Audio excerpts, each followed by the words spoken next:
On vous souhaite la bienvenue à ericlatour.com. Dans quelques instants, on vous présente le candidat dans le district numéro 10 pour l'équipe André Bouchard, M. François Roy. Dans le fond, c'est la partie ouest de Normandie et Prévert à Saint-Luc.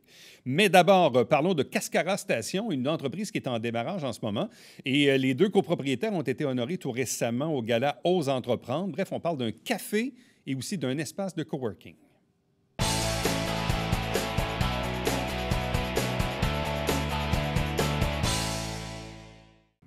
Il y a quelques jours, c'était la finale locale du 23e gala Ose entreprendre, ici même au cœur de la Montérégie, dans la région de Saint-Jean-sur-Richelieu. Il y a 4 entreprises qui ont remporté des prix dans différentes catégories. Dans la catégorie Services aux individus, c'est une entreprise qui actuellement est en démarrage du nom de Cascara Station.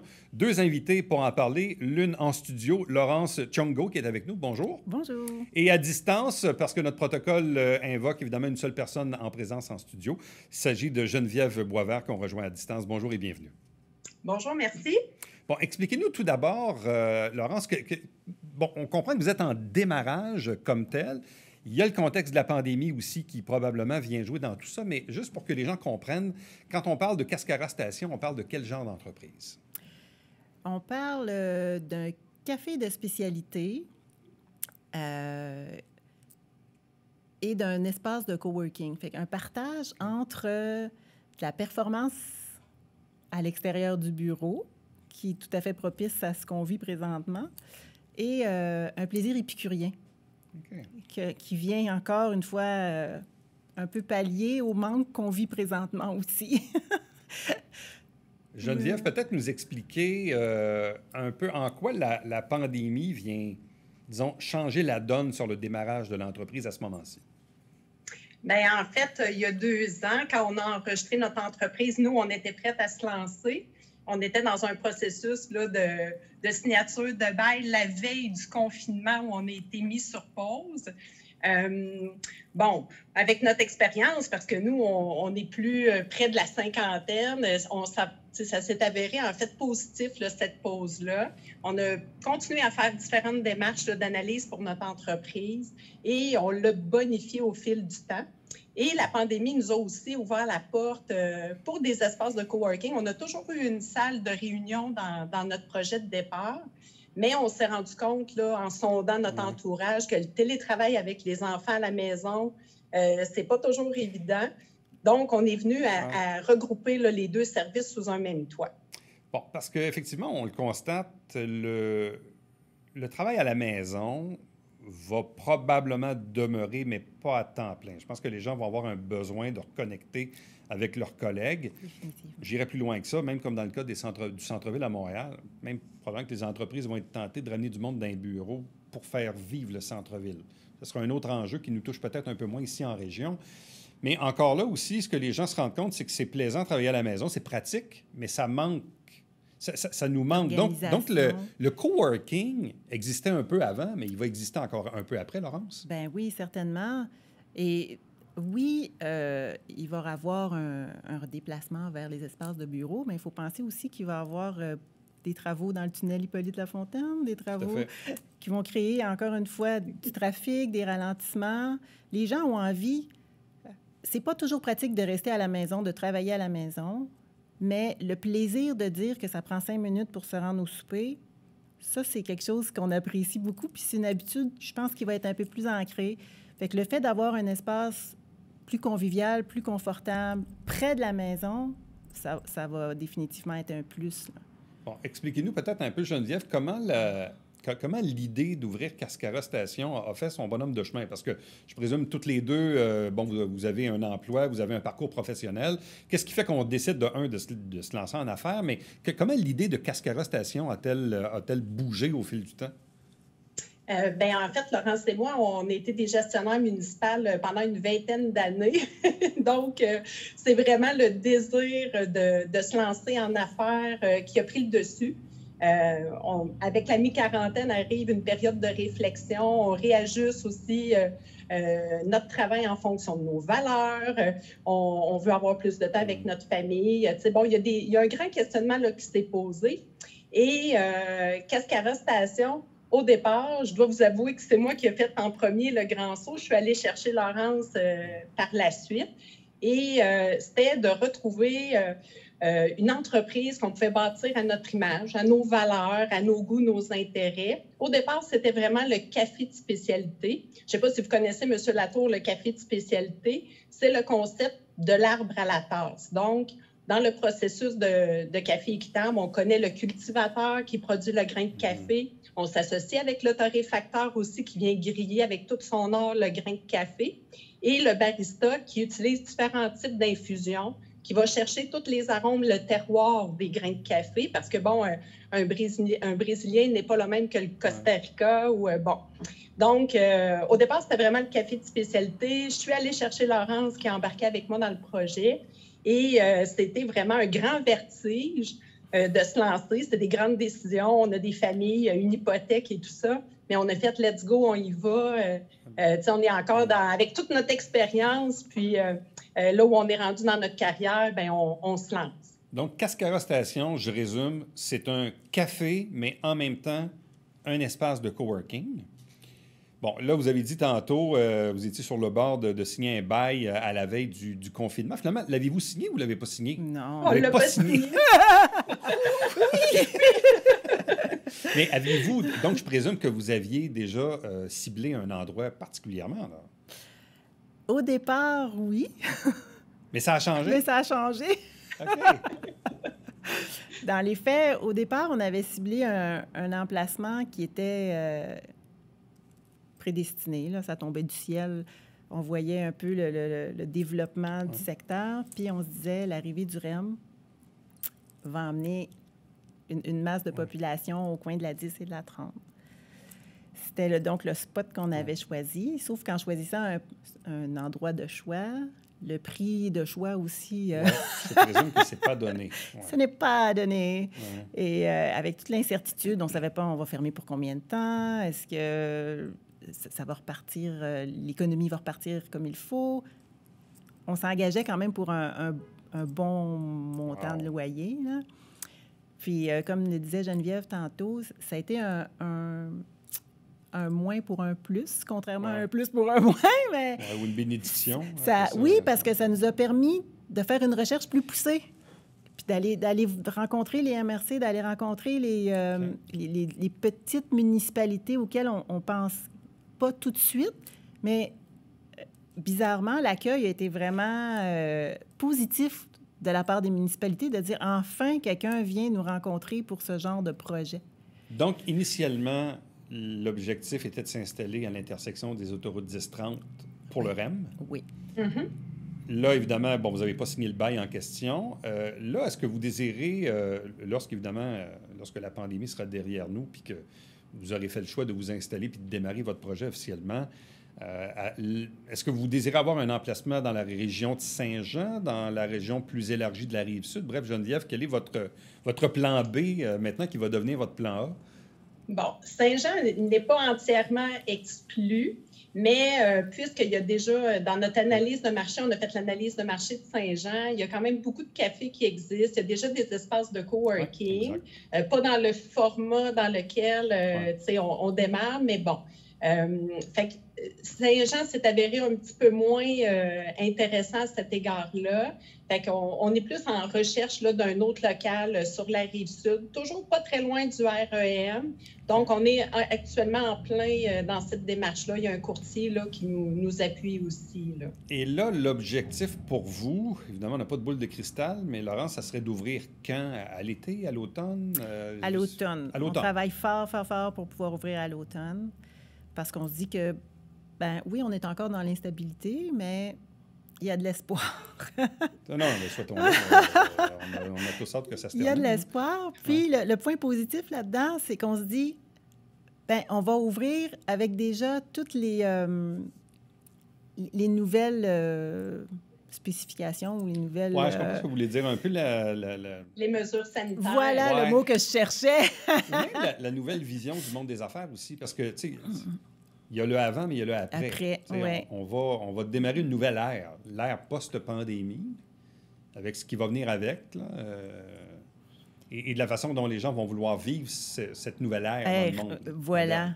Fait qu'au lieu d'avoir à faire tout un virage d'anciennes habitudes. Nous autres, on va partir déjà dans ces habitudes-là. Tout à fait. Geneviève, vous visez, dans le fond, combien de places dans le café ou combien d'espace pour le coworking? En fait, on a déjà fait une analyse de superficie avec une designer. Fait qu'on s'enligne à peu près un local de 1800 pieds carrés avec des espaces fermés, des espaces ouverts, une salle de réunion. Et avec tout ça, peut-être une quinzaine de places, 15-20 places assises. Évidemment, là, on va voir si on réussit à partir avant la fin décembre, parce que c'est vraiment ce qu'on vise, là. Mais tu sais, de mettre aussi en place des mesures comme la commande, tu sais, avec l'application avant, puis bon, les gens se stationnent, on peut aller porter les commandes. Fait qu'on envisage quand même le take-out parce qu'on ne sait pas quand est-ce qu'on va pouvoir ouvrir l'espace café. Alors que les espaces coworking, il y en a, tu sais, on a fait notre recherche, ils ont resté ouverts dans la pandémie quand même. Donc, on trouve que, tu sais, c'est une belle combinaison, là. OK. Là, dans le fond, le fait de gagner la finale locale du gala Ose entreprendre, Laurence, qu'est-ce que ça vient faire un peu pour vous? Bon, oui, c'est une tape dans le dos, là, Définitivement. Ça donne un peu de visibilité, mais bref, qu'est-ce que ça change pour vous de gagner cette finale locale-là? Bien, oui, il y a la tape dans le dos, mais il y a aussi... vous n'avez pas fait toute cette démarche-là pour rien. OK. Ouais. Tu sais, parce que... Bien, comme vous avez pu rencontrer d'autres entreprises qui ont parti, c'est comme un bébé c'est comme un accouchement qu'on fait. Puis là, on dirait que il tarde à sortir. Et puis là, 9 mois. Ouais. C'est à se questionner. Est-ce que ça va être... Tu sais, si je fais l'analogie, là, on est enceinte, on se dit est-ce qu'il va être en santé? Est-ce qu'on a fait la bonne... Est-ce qu'on va y arriver? Est-ce qu'on a pris la bonne décision? Bien, on était un peu dans ce questionnement-là. Est-ce qu'on a pris la bonne décision? Est-ce qu'on va y arriver? Puis là, paf, il y a quelqu'un qui nous dit, ben oui, vous êtes dans la bonne direction, puis oui, on croit à quelque chose sans avoir fait tout le travail que nous, on a fait. C'est vraiment comme un wow. Pour vous, Geneviève, de quelle façon vous l'avez reçu, ce prix-là? Beaucoup de fierté. Comme je vous dis, nous, on a fait un gros changement de carrière, Laurence et moi, fait que c'était vraiment wow. Tu sais, comme Laurence a dit, vraiment la tape dans le dos. Puis... on ose rêver. On va voir comment va se dérouler les prochaines étapes. Mais, tu sais, il y a un beau prix au national du secrétariat à la condition féminine. On est 2 femmes entrepreneurs dans un milieu qui est le café où il y a peu de femmes. Fait qu'on a le droit de rêver en ce moment, puis on se le permet en masse. À vous deux, merci beaucoup. Puis félicitations encore une fois et bonne chance pour la suite. Merci. Merci, M. Latour. Restez avec nous. Au retour, on discute politique municipale.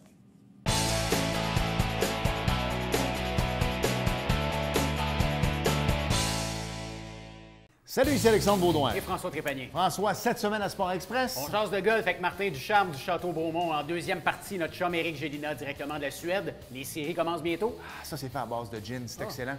Ne manquez pas ça.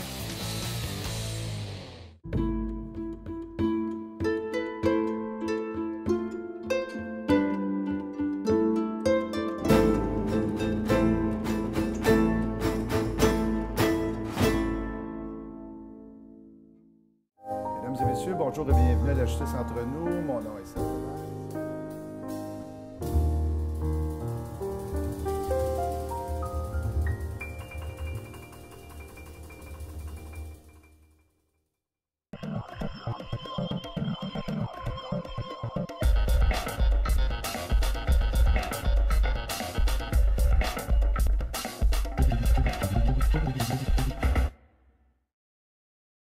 Mesdames et messieurs, bon matin et bienvenue à votre télébingo sur les ondes de télévision du Haut-Richelieu. Vous aimeriez jouer au bingo dans le confort de votre foyer? C'est possible. Tous les dimanches matins, 9h30, à la télévision du Haut-Richelieu, maintenant en haute définition au 609. Pour vous procurer les livrets du télébingo, c'est facile. Consultez la liste de nos 30 dépositaires au www.tvhr9.com.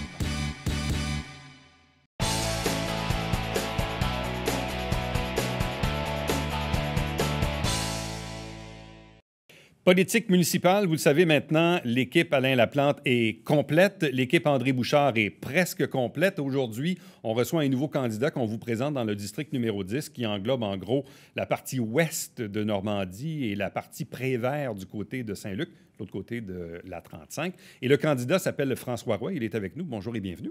Merci, M. Latour. Merci de m'accueillir. Vous êtes un nouveau en politique municipale. Oui. Souvent, je pose la question parce que faire de la politique, c'est beaucoup de sacrifices. Oui. Peut-être un brin de naïveté au début. Oui. Pourquoi vous vous embarquez là-dedans?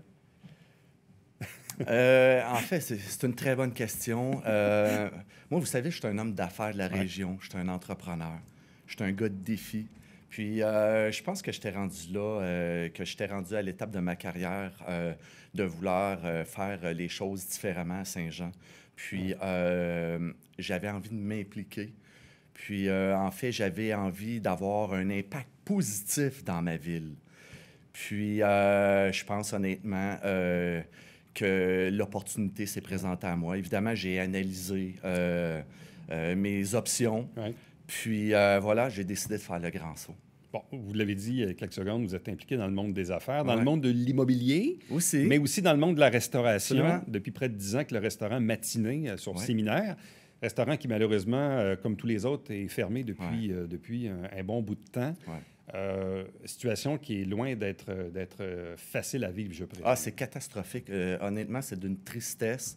Je salue tous les restaurateurs de Saint-Jean. C'est pas facile ce qu'on vit en ce moment.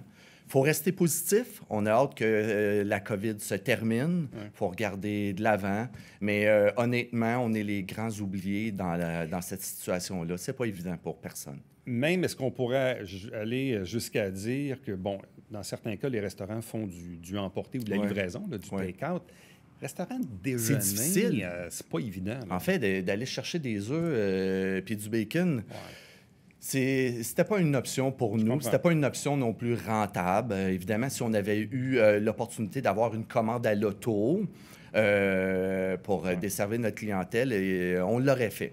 Mais le local utilisé par mon restaurant permet pas la commande à l'auto. Fait que non, c'est d'une tristesse. Puis je salue mes employés. J'espère que la plupart de nos employés vont être de retour. Je suis confiant. On en a perdu quelques-uns. Fait qu'il faut rester positif là-dedans. Ben, comme disait le ministre en fin de semaine, disait la cible des 75 jours. Là, autrement dit, il faut penser qu'après 75 jours, peut-être que le moment ira mieux. Mais bon, en restauration depuis 10 ans, Oui. mais aussi beaucoup dans le domaine de l'immobilier. Absolument. Donc, je suis courtier immobilier affilié avec Remax, la plus belle bannière, selon moi. Puis, je suis également investisseur immobilier. J'ai créé une société il y a quelques années d'investissement immobilier, particulièrement sur le territoire de Saint-Jean. En fait, j'ai toujours fait des affaires quasiment uniquement à Saint-Jean. C'est une ville que j'aime, c'est une ville que j'aime développer, j'aime faire des affaires ici. Puis l'immobilier, pour moi, c'est pas un travail, c'est une passion. Puis voyez-vous, il y a un lien avec la politique et l'immobilier. C'est-à-dire qu'en immobilier, on représente nos clients, on écoute leurs besoins. Puis en politique municipale, c'est la même chose. On veut représenter nos citoyens, on veut écouter leurs besoins. Puis en gros, c'est ça, ouais. Parlez-nous un peu de votre parcours puis de votre attachement aussi à la région. Qu'est-ce qui fait que vous êtes devenu restaurateur, devenu courtier immobilier? Ouais. Qu'est-ce qui fait que vous habitez la région? Bref, parlez-vous de, Bien, de vous et première de des vos choses- origines bon, un peu. Ça fait 45 ans que j'habite Saint-Jean, particulièrement dans le secteur Saint-Luc. Toute ma famille encore habite le secteur Saint-Luc. J'habite encore le secteur Saint-Luc. J'élève mes 2 adolescents, toujours à Saint-Luc. Et puis, je suis attaché à ma ville. C'est sûr que quand on a goûté à la ville de Saint-Jean, c'est difficile de la comparer avec les autres villes. Donc, Puis qu'est-ce qui fait que vous êtes ramassé en immobilier et en restauration? bien, en fait, j'ai toujours été un investisseur et puis le domaine de l'immobilier, je suis également un investisseur à la bourse, puis souvent les gens qui vont investir à la bourse vont prendre leurs gains, puis ils vont les investir en immobilier. Puis moi, c'est une passion. Vous avez commencé ça dans la jeune vingtaine, quoi? Peut-être un peu plus tard. Non, OK. j'ai attendu d'être plus stable financièrement, Ouais. OK, parce qu'on rentre dans la cour des grands lorsqu'on investit en immobilier ou sur les marchés boursiers. OK. Puis, c'est un domaine qui me passionne. Mes clients pourront en témoigner. C'est ma passion, l'immobilier. Bon. Qu'est-ce qui fait que vous avez fait le choix de l'équipe André Bouchard? Bon, évidemment, j'ai regardé toutes mes options au niveau politique. Et puis, Mme Bouchard, c'est une femme... bien, première des choses, c'est une femme de cœur. C'est une femme de cœur, je suis un homme de cœur, je gère avec mon cœur mes employés. Et puis, c'est une femme qui est très à l'écoute. Puis, il ne faut pas oublier que c'est une très bonne gestionnaire. Puis, on partage la même vision au niveau du développement économique de la ville de Saint-Jean. Nous, ce qu'on veut faire, c'est de créer un plan de relance qui est adapté aux citoyens et aux entrepreneurs. Nous, ce qu'on croit, c'est qu'il faut fusionner justement les deux parties pour que tout le monde soit heureux là-dedans. Trop souvent, on voit des municipalités qui vont favoriser que les citoyens ou l'inverse, qui vont favoriser que les entrepreneurs. Bien, nous, c'est pas ça. Nous, on veut que ça soit adapté pour les citoyens et les entrepreneurs. Bon, on voit que vous avez une expérience, évidemment, dans le domaine de l'immobilier, de la finance, de la restauration. Ouais. Vous avez dit tantôt aussi, je suis aussi un homme de cœur. Oui. De ce que je comprends également de votre profil, c'est que vous êtes impliqué au niveau des banques alimentaires. En fait, j'ai été... Et vous avez un souci par rapport à l'insécurité alimentaire? Bien oui, non? absolument. Je viens d'une famille modeste. Et puis, lorsqu'on provient d'une famille modeste, on garde toujours ce souvenir-là en tête. On a fait affaire avec des banques alimentaires lorsque j'étais plus jeune. Et puis, c'est un dossier qui m'a toujours touché.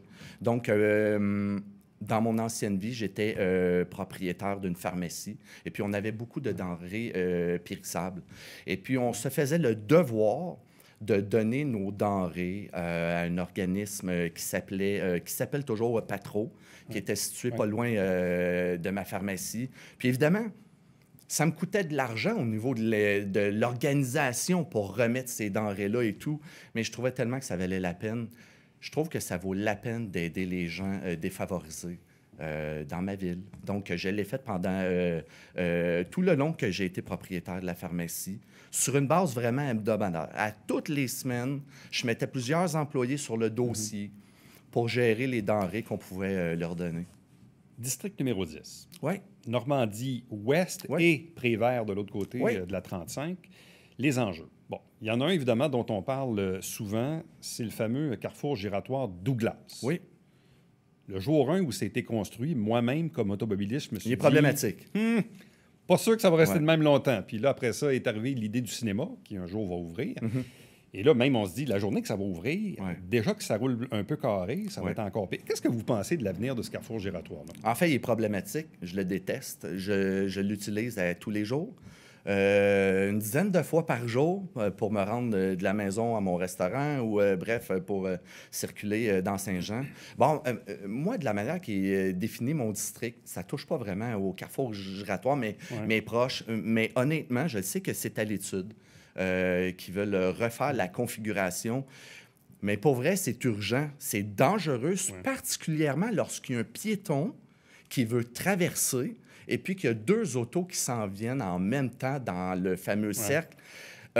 Souvent, moi, j'ai un gros camion, je vais prendre les deux voies pour sécuriser justement la traverse piétonnière. Parce que c'est dangereux s'il y a deux véhicules qui tournent en même temps. Le deuxième véhicule ne voit pas le piéton. C'est dangereux. Puis, ça, c'est sans compter le flot de circulation les jeudis, vendredis. Oui, absolument. Où ça part quasiment du Pesquier jusqu'au carrefour giratoire. C'est problématique. Donc, on comprend que dans vos priorités d'enjeu, ça en fait partie. De l'autre côté, secteur Prévert, il y a un projet sur lequel la ville planche depuis quand même assez longtemps, c'est l'urbanisation du Grand Bernier, en fait, de la rue Bernier, là, dans la partie, disons, de Godette jusqu'à la Pépinière, ou à peu près, jusqu'à Savard. Qu'est-ce que vous pensez de ce projet-là? En fait, je ne peux pas croire qu'une artère principale comme la rue Bernier, puis je vois inclure la rue Moreau, qui n'ont aucun plus-value, qui n'a pas de valeur ajoutée, que ce soit sur le Grand Bernier pour les maisons ou que ce soit pour les commerces de la rue Moreau, il n'y a pas de valeur ajoutée. En fait, ce n'est pas fini. J'invite tous les citoyens à passer là lorsque la pluie cesse. La grosseur des trous d'eau fait en sorte que les piétons doivent enjamber carrément la rue Grand-Bernier au plein centre pour contourner les fameux trous d'eau. Il n'y a pas de trottoir, il n'y a pas de piste cyclable. Moi, ce que j'envisage de faire, c'est de créer une piste multifonctionnelle, pas juste pour les vélos, pour les piétons aussi. Puis pas juste une piste multifonctionnelle standard, non.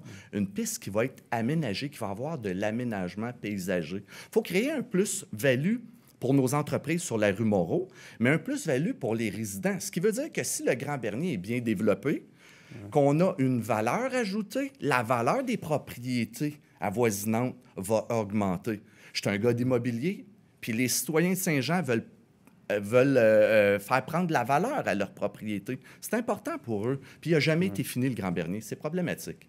C'est dangereux. En terminant, quel est le regard que vous portez sur la politique municipale en général? Parce que, même on le voyait, il y a des statistiques, même le ministère lui-même des Affaires municipales était un peu inquiet de voir qu'il n'y a pas beaucoup de gens maintenant qui s'intéressent à la politique municipale. Il y a des sacrifices. Parfois, aujourd'hui, on est la cible aussi sur les médias sociaux. C'est pas toujours agréable. Bref, quel est le regard que vous portez sur le fait de décider de vous-même de vous impliquer, mais la façon avec laquelle la politique municipale devrait s'opérer? Bien, il faut que ça change. C'est-à-dire que moi, je suis un homme d'affaires, je suis un gestionnaire, puis je pense qu'il faut que j'amène ma vision à la ville de Saint-Jean. Je pense qu'il faut avoir un nouveau modèle de gestion plus adapté aux années 2020. Avec un regard nouveau, être à l'écoute des citoyens, mais il faut également être à l'écoute des entrepreneurs. C'est important de faire de Saint-Jean une destination d'affaires pour nos entrepreneurs. Puis pour les citoyens, moi, ce que je crois, c'est que c'est important de développer Saint-Jean, d'en faire une destination récréo-touristique, puis pas juste le temps des montgolfières, 12 mois par année. Il faut apporter du touriste à Saint-Jean. C'est bon pour nos commerces, c'est bon pour nos restaurants. Tout le monde va y gagner. François Roy, merci beaucoup. Un gros merci. Plaisir de se recroiser quelque part à l'automne quand on sera dans le vif de la campagne électorale. Merci beaucoup. Reste avec nous. Au retour, le mot de la fin.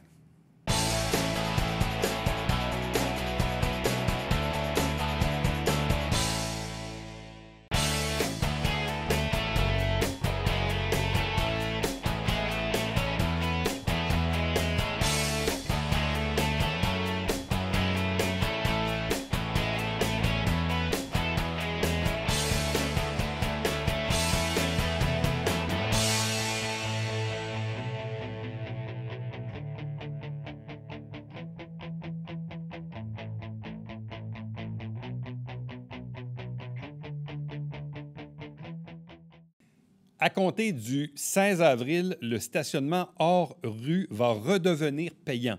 On parle ici du stationnement à côté du Nautique ou encore à côté de la Trinquette. Là. Pas dans la rue. On parle des stationnements hors rue. Ça redevient payant avec les eurodoteurs à partir du 16 avril. À demain. Bye-bye.